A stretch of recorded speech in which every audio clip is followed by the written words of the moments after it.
La constancia es el sello que autoriza el testimonio de todo cristiano. Nancy había crecido en una familia cristiana. Desde muy pequeña sus padres le instruyeron en el conocimiento de Dios. Iba a la iglesia, servía en algunos ministerios conforme a su talento, edad y capacidad. Pero al llegar a la universidad, su corazón comenzó a vagar.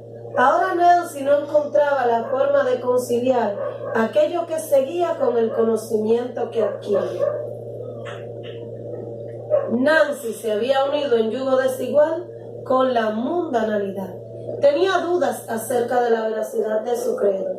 Si Dios es Dios, que en verdad gobierna toda la creación y que es bueno, porque permite que todo sea como es, incertidumbre en vez de certeza. Los malos prosperan, los buenos son afligidos y quebrantados. ¿Qué tan inerrante es su palabra? ¿Debo seguir creyéndola tal cual? No sé qué hacer. ¿Qué haré? ¿En qué me convertiré? Ahora Nancy se encuentra como en una embarcación que en el medio del mar es azotada por el viento y parece que va a zozobrar. El problema con Nancy es que no tenía convicción de aquello que profesaba creer. Para otros, el problema puede ser ético. Quizás un aborto, si se divorcian o no, si atreverse o no a tener sexo antes del matrimonio, aceptar un soborno. Lo cierto es que todos en determinado momento estaremos enfrentando conflictos y tendremos que decidir. Algo similar pasaba en la iglesia primitiva. En Hebreos 3, 7 y siguiente, el autor está dando un ultimátum. Esta carta nació en momentos en que estos hermanos, al parecer, entraron en crisis, ya que debido a la persecución, ellos pensaban volver atrás, volver al judaísmo, quizás porque allí ya no serían perseguidos por las autoridades competentes o rechazados por sus hermanos judíos que no se habían convertido al cristianismo. El endurecimiento del corazón en medio de la crisis está determinado por tus convicciones. ¿Y qué es el endurecimiento del corazón?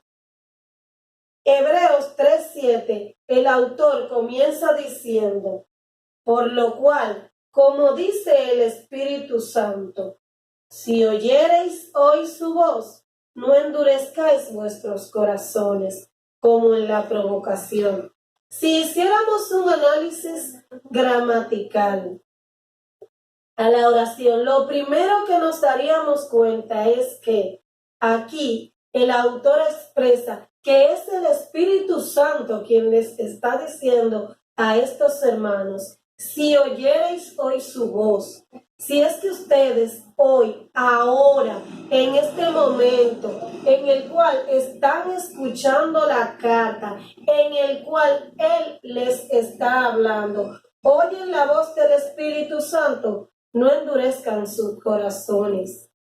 Aquí Él utiliza verbos: endurezcáis, que está en un tiempo presente, modo subjuntivo, indicando que la posibilidad está sujeta al verbo escuchar. Al verbo escuchar, lo cual me lleva a entender que los que escuchan la voz del Espíritu Santo son aquellos que pueden decidir no endurecer sus corazones.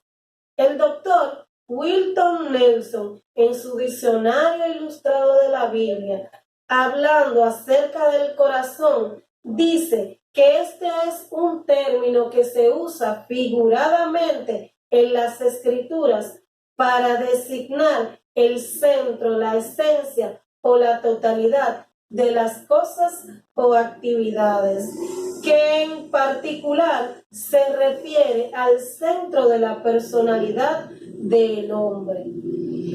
Él continúa diciendo que en el pensamiento hebreo este término tendía más hacia lo subjetivo que hacia lo científico, que términos como voluntad, personalidad y mente son usados ahora para representar lo que corazón significaba para los hebreos. Por otro lado, encontramos que la dureza es una propiedad física que tienen los elementos, que consiste en la firmeza, la firme unión de sus moléculas y que impide que cualquier objeto, sustancia, lo parta, lo penetre o lo comprometa.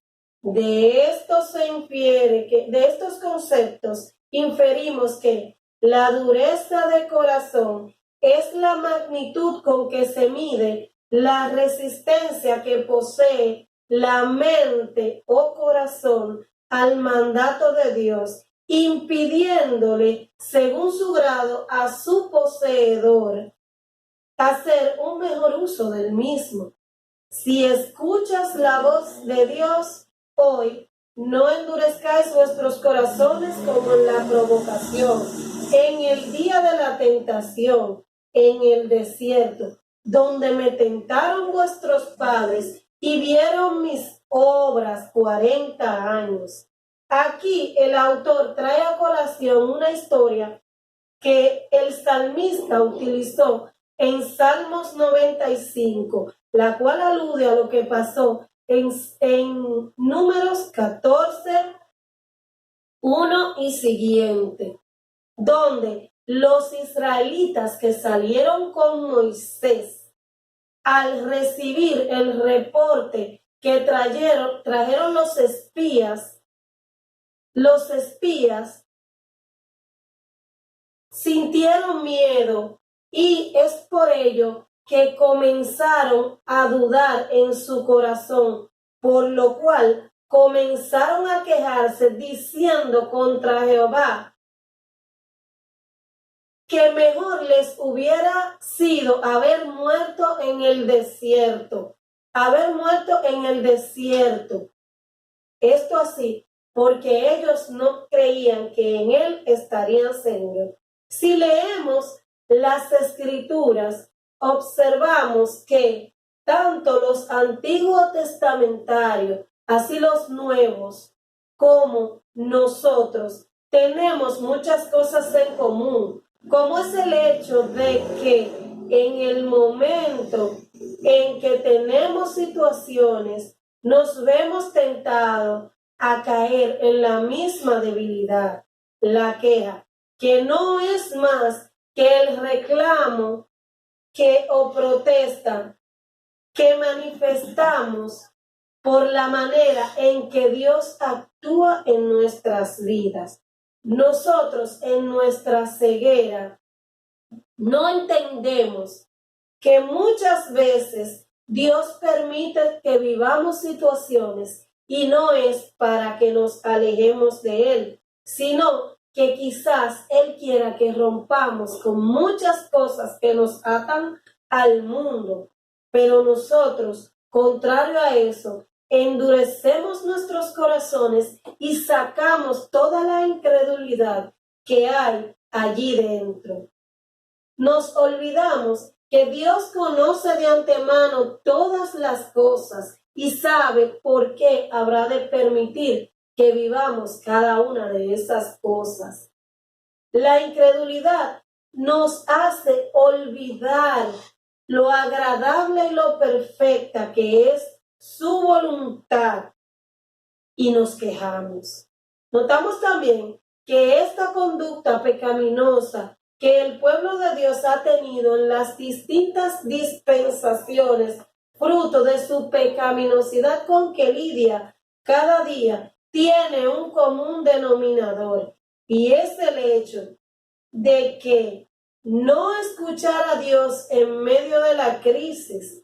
Los israelitas, al igual que los hermanos hebreos, en el momento de la prueba, cuando humanamente no podían hacer nada, cuando habían perdido las fuerzas, quisieron volver atrás. No creyeron en que en Dios podían estar seguros.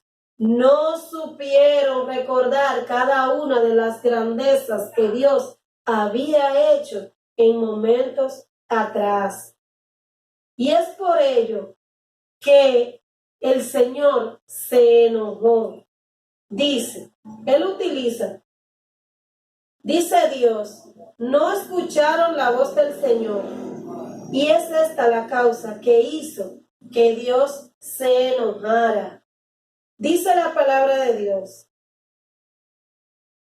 por lo cual juré mi ira, no entrarán en mi reposo. Él utiliza verbos en pasado para referirse a las causas y consecuencias de los hechos de los israelitas, de los que dice, me tentaron, me probaron y me disgusté contra ellos, por lo cual juré en mi ira,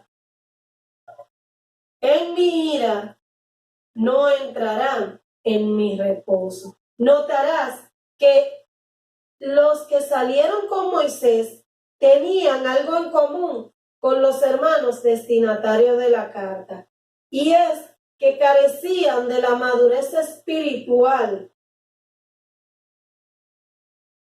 fruto del desconocimiento de los caminos de Dios, lo cual los llevó al endurecimiento de corazón.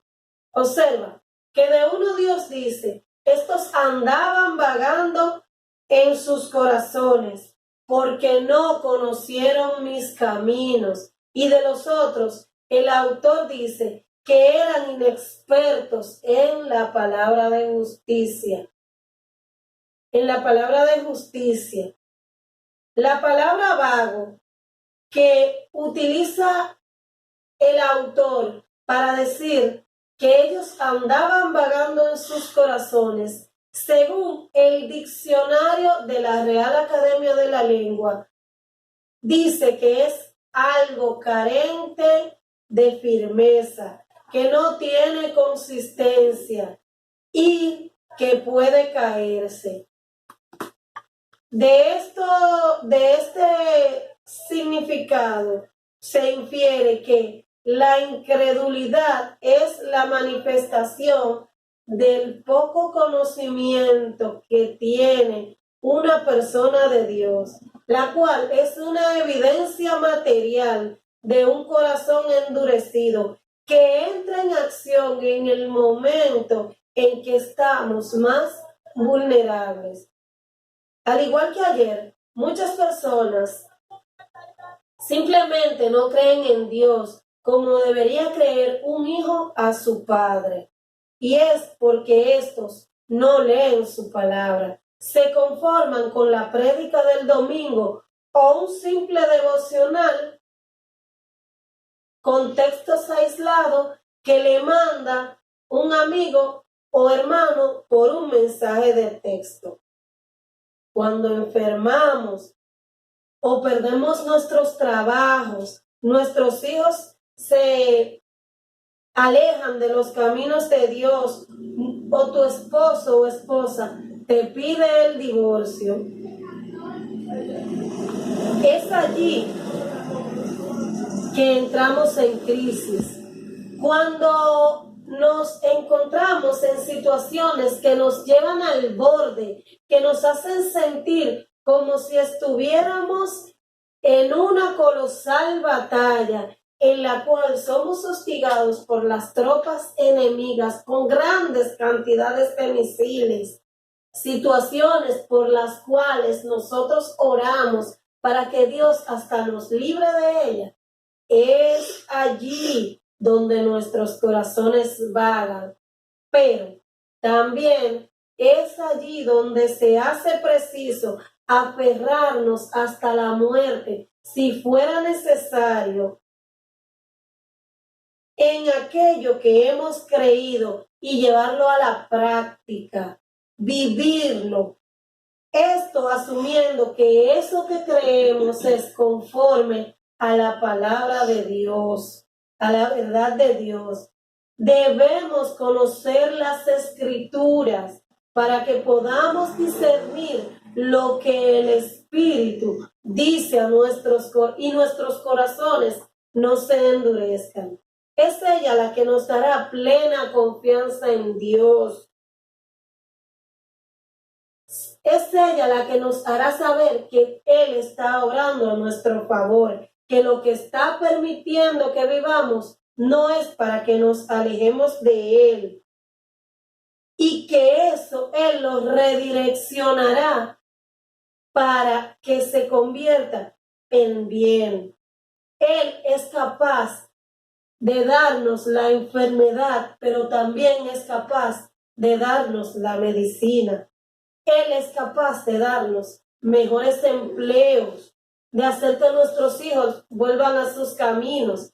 Para Dios no hay imposible. No rechaces la voz de Dios. El autor dice: juré en mi ira y no entrarán en mi reposo. Vemos que este versículo empieza por tanto. Este funciona como un nexo que da una conclusión expresando la consecuencia de no haber escuchado a Dios en el momento en que Él habló. Este texto no debe interpretarse en otro contexto que en aquel en que el autor está hablando. Él y es el hecho de entrar a la tierra prometida. Pero su incredulidad los apartó de Dios. Yo sigo inmediatamente leyendo el versículo siguiente y me doy cuenta que el autor les da una exhortación a estos hermanos para que cuiden sus corazones de la incredulidad. Los verbos mirad y endurezcáis están en tiempo presente, modo imperativo e imperativo negativo. Con el uso de estos verbos, el autor no les está sugiriendo, sino que les está dando un mandato. El autor les ordena algo. ¿Y qué es ese algo? Que no haya en ellos, que no sea hallado en ellos un corazón malo de incredulidad. La desconfianza es la manera en que Dios nos hace alejar. La incredulidad es la manera en que nos alejamos de Dios. En nuestros corazones se vuelven malos, incapaces de discernir lo que está bien de lo que está mal.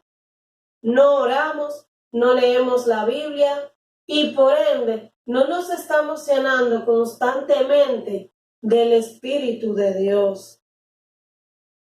Ya no nos gustan las cosas que le gustan a Dios.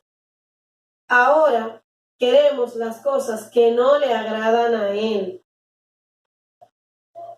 Somos sabios en nuestras vanas razones.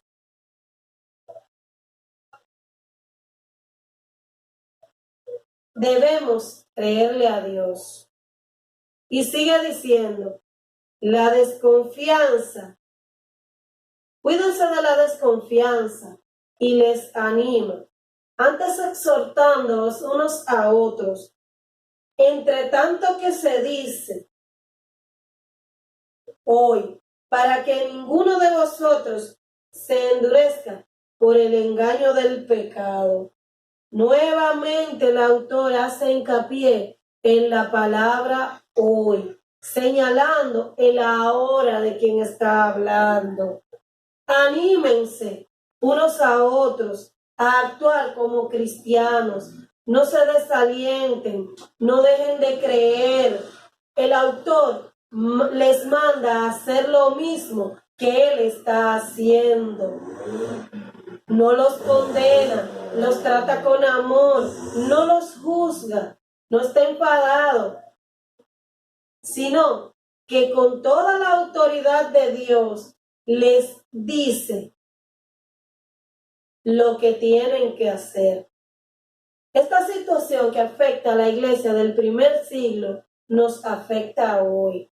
Y vemos cómo muchas veces en nuestras iglesias los hermanos, al enfriarse en su fe, vuelven atrás. Muchos de nosotros, los cristianos, los dejamos a su suerte, nos apartamos de ellos, no los buscamos. No entendemos que ellos están sujetos a una débil visión que los lleva de la mano hacia una mundanalidad, porque les hace entender que su única opción es el mundo con todo lo que éste ofrece. El autor de Hebreos no se quedó contemplando, no se lavó las manos, fue tras ellos, corrió porque ellos le interesaban. Este era uno de esos líderes que se aprende algo más que el nombre, puesto que este no solo se aprendió la nacionalidad, sino su condición espiritual, y fue tras ellos. Él tomó una decisión. Él también supo escuchar la voz de Dios que le decía: permaneced en el amor fraternal. Él buscó a sus hermanos. Nosotros hoy en día, así como él, debemos buscar a nuestros hermanos, invertir en ellos algo más que un simple Dios te bendiga al final del culto. Hacerles saber que son parte de una familia, que no están solos, que esa no es su única opción. El autor dice: exhórtense unos a otros. Él hizo esto con solo el objetivo de que animar al que esté cansado, levantar al que esté caído, corregirlos, restaurarlos y animarlos a seguir en el buen camino de Dios. Hermano, tú que escuchas este mensaje, ya sea que luches con tu carnalidad, que tengamos que tomar decisiones éticas, que debamos defender nuestra fe, luchar con una enfermedad, debemos tener una convicción clara, la cual determinará nuestra manera de actuar. Es allí donde los valores bíblicos estudiados cada día se vuelven significativos. Se vuelven significativos. Es allí donde elegimos hacer aquello que dice la palabra de Dios que es correcto. Es allí donde debemos elegir escuchar al Espíritu Santo y no endurecer sus corazones. A ti que no conoces a Dios y que has oído este mensaje, a ti hoy te digo: no endurezca la voz del Espíritu de Dios. Dios te está llamando. Él no te garantiza que tendrás una vida que será color de rosa, que tendrás sabor a miel, pero sí te dice que eso que no es sabor a rosa, que quizás puede ser oscuro, que quizás tenga sabor a hiel, Él lo transformará en algo bueno que redundará para tu bien espiritual. Ven a Cristo, Él te ofrece perdón de pecado, te ofrece vida eterna. No endurezcas tu corazón hoy. Ven a Cristo.